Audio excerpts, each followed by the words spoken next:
Hello everyone, मेरा नाम जयवर्धन सिंह। जैसा कि आपको पता है, हम टॉपर स्टॉक की सीरीज़ में बात कर रहे हैं, जिससे कि जो नए बच्चे हैं जो 2025 के लिए तैयारी कर रहे हैं, उनके लिए कुछ मोटिवेशनल एंड सक्सेस स्टोरी हम आपके साथ ला सकें, शेयर कर सकें, जिससे आप बच्चों को का अच्छा हो, उन्हें एक गाइडेंस मिले।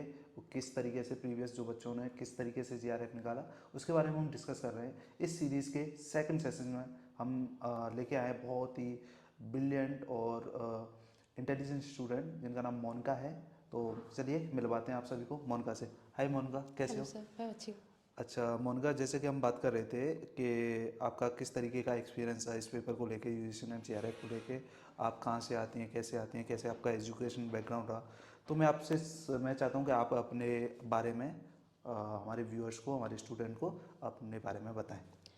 सर, मैं एक छोटे से टाउन खुर्जा से आती हूँ, जो कि अच्छा डिस्ट्रिक्ट बुलंदशहर में आता है। अच्छा अच्छा और अच्छा। मेरी एजुकेशन अगर देखें तो यूपी बोर्ड से रही 12th तक। ओके, उसके आप यूपी बाद बोर्ड से आपने जी, एजुकेशन लिया? ओके लेकिन उसके बाद में क्योंकि इंग्लिश इतना वीक नहीं था तो बुक्स पढ़ने में ऐसी कोई प्रॉब्लम होती नहीं थी। ओके ओके तो ओके मैंने बीएससी सीसीएस यूनिवर्सिटी, चौधरी चरण सिंह यूनिवर्सिटी से किया। ओके ओके उसके बाद बीएड भी इसी यूनिवर्सिटी से, जो कि मेरे गवर्नमेंट कॉलेज में नंबर आ गया था, ओके ओके। तो जो मतलब कि होम आपने टाउन के अंदर चौधरी ही। चरण सिंह यूनिवर्सिटी से, कोई एफिलेटेड कॉलेज होगा गवर्नमेंट, जी, वहाँ से आपने एडेड बीएड? कॉलेज। ओके, वहाँ से तो बीएड। वहाँ से बीएड हुआ। ओके। उसके बाद एमएड हमने कैंपस से ही किया, कैंपस मतलब चौधरी चरण सिंह चौधरी चरण यूनिवर्सिटी? University okay. से। जी अच्छा, तो आपका जो एमएड था आपका इसी वर्ष हुआ है, 2024 में हाँ हुआ जी, या अभी 2023 में था? 2024 में कंप्लीट हुआ। अच्छा, आपका 2024 में ही एमएड कंप्लीट हुआ है। तो अच्छा, एक चीज़ बताइए मुझे, तो आपने जेआरएफ निकाला इस अटेम्प्ट में, तो आपने अपीयरिंग में ही ये एग्ज़ाम निकाल दिया और जी फर्स्ट सर। अटेम्प्ट में ही निकाल दिया? जी।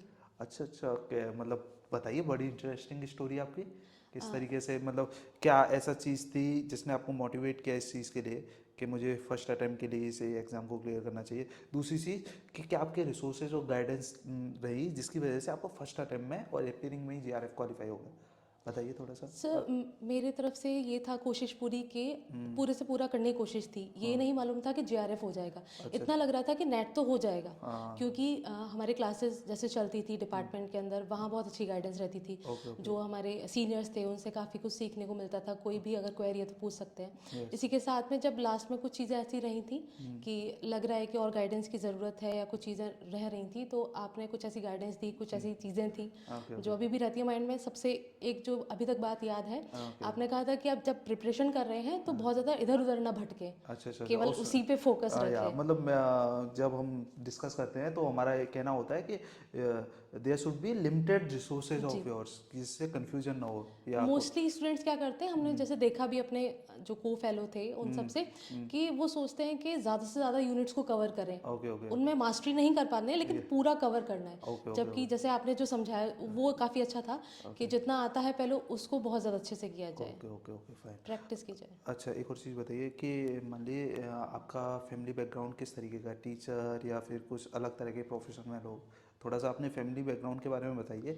एक्चुअली क्या होता है कि हमारी फैमिली कहीं ना कहीं डिसाइड करती है और डिटरमाइन करती है कि हमारा प्रोफेशन क्या होगा। जी।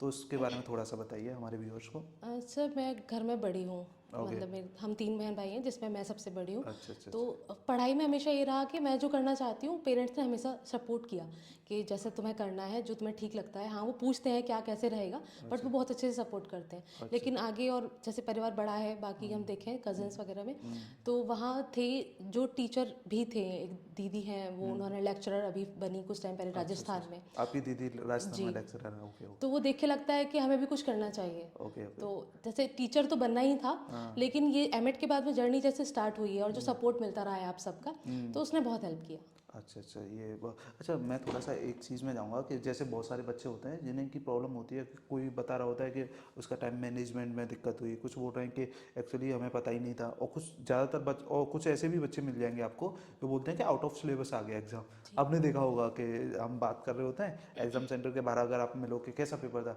कि आउट ऑफ सिलेबस था, ऐसा आपको लगता है कि ऐसा कुछ होता है नहीं सर, आउट ऑफ सिलेबस नहीं हो सकता। क्या? या दो पैटर्न रहते हैं यस। एग्जाम पेपर के। हाँ एक है कि सिर्फ फैक्चुअल बेसिस आएगा, और हाँ एक है आप कॉन्सेप्ट बेसिस होगा। हाँ। तो मतलब अगर किसी की बच्चे का कॉन्सेप्चुअल वीकनेस है हाँ, तो उसे तो आउट ऑफ उन्हें लग सिलेबस। सकता है कि आउट ऑफ सिलेबस है। ऐसा मतलब बेसिकली वो फैक्चुअल ना आके कॉन्सेप्चुअल पेपर आ जी, गया या अंडरस्टैंडिंग बेसिस पे आ बिल्कुल। गया। अच्छा, तो थोड़ा सा बताइए कि, जब आपने पेपर दिया था किस तरीके का पेपर था? कॉन्सेप्चुअल बेस था, और मेरे लिए वो कंफर्ट जोन था, अच्छा तो वो मतलब। काफ़ी सही रहा उस अच्छा पर्पज़ अच्छा से। अच्छा, ओके ओके। हाँ, होता है कि कोई कुछ बच्चे फैक्चुअल नॉलेज जी को ज़्यादा एक्वायर कर पाते हैं और उनकी मेमोरी अच्छी होती है तो फैक्चुअल क्वेश्चन ज़्यादा लगा।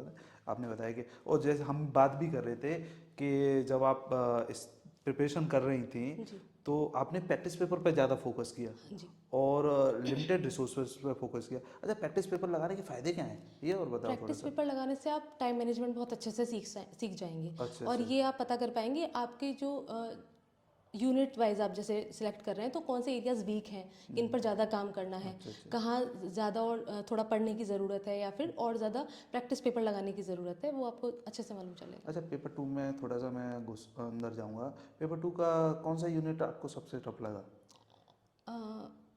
इंक्लूसिव एजुकेशन थोड़ा ज़्यादा रहता है कि बहुत डीप यदि चला जाए अच्छा तो अच्छा। डिफ़िकल्टी आती है। मतलब बेसिकली आपके लिए रिसर्च और ये सब नहीं, ठीक था। रिसर्च बहुत अच्छे से हो गया था। हाँ, तो आपके लिए इंक्लूसिव एजुकेशन, जी। अच्छा अच्छा। अच्छा, ये एक यूनिट होता है एजुकेशन में, एडमिनिस्ट्रेशन मैनेजमेंट वाला, लीडरशिप वाला, वो किस तरीके का पेपर में क्वेश्चन पूछे जाते हैं उसके?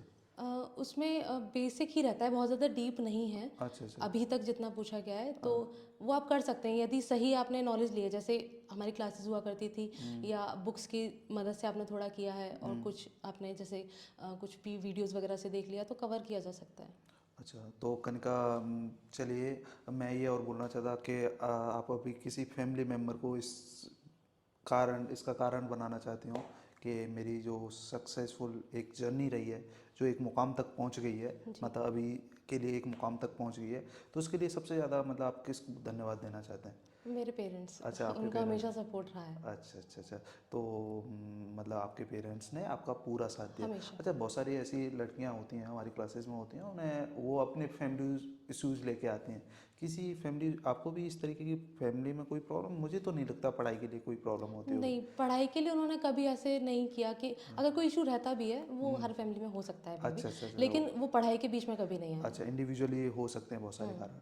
चलिए कोई नहीं, और बताइए, और कुछ बताना हो हमारे व्यूअर्स के लिए कुछ स्पेसिफिक कि ये बस मेरा ही है और मैंने अनुभव किया अपनी जर्नी के जी, साथ। कुछ की पॉइंट्स हैं जैसे हाँ। कि सबसे पहले टाइम से मैनेजमेंट है। Okay okay. और दूसरा कि फोकस एक ही चीज़ पर, ये नहीं है कि आप जेआरएफ की तैयारी कर रहे हैं आप सोच रहे हैं उसके साथ में बहुत कुछ और भी कर लेंगे। अच्छा अच्छा एक अच्छा। पे फोकस करेंगे तो ज़्यादा बेटर है, एक टाइम में एक ही कर सकते हैं। Okay okay. और साथ ही साथ जैसे हम सोचते हैं कभी कभी काफ़ी स्टूडेंट्स होते हैं एग्जाम सेंटर पे जाके पैनिक करते हैं, नर्वस होते हैं, लेकिन उनके लिए ये है कि पहले आप परेशान हो रहे हैं बट जब स्क्रीन पे बैठे हुए हैं तो पूरा फोकस पूरा डेडिकेशन पेपर पर होना पेपर चाहिए, उसको मतलब सॉल्व करने पर बेसिकली यू होना वांट टू चाहिए। से कि हम जब पेपर के टाइम पे हैं तो हम माइंडफुलनेस की सिचुएशन में होने चाहिए जी, कि जो हम कर रहे हैं उसी पे उसी पर फोकस हो। फोकस। चलिए, बहुत सारे बच्चे ऐसे होते हैं कि एग्ज़ाम से पहले पैनिक हो जाते हैं, उनके लिए कोई आपके पास एडवाइस है कि उन्हें क्या करना चाहिए?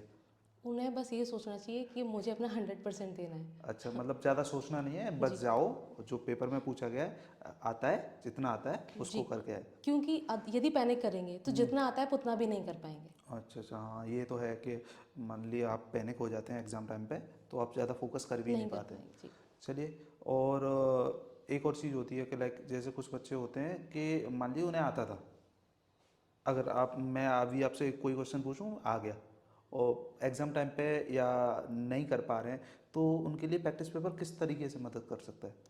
वो कई बार ऐसा होता है, कुछ पैटर्न्स होते हैं आप देखेंगे प्रीवियस ईयर क्वेश्चन पेपर्स को, हाँ। तो कई जो यूनिट्स हैं टॉपिक्स हैं तो एक पैटर्न बना हुआ है कि उसी तरीके से आएगा तो मतलब उनको। बेसिकली आप क्वेश्चन की अगर लैंग्वेज को प्रैक्टिस कर लो जी तो वो आपके एग्जाम में हेल्पफुल हो सकती है ना, बिल्कुल। यही कहना चाहते हो? चलिए ठीक है,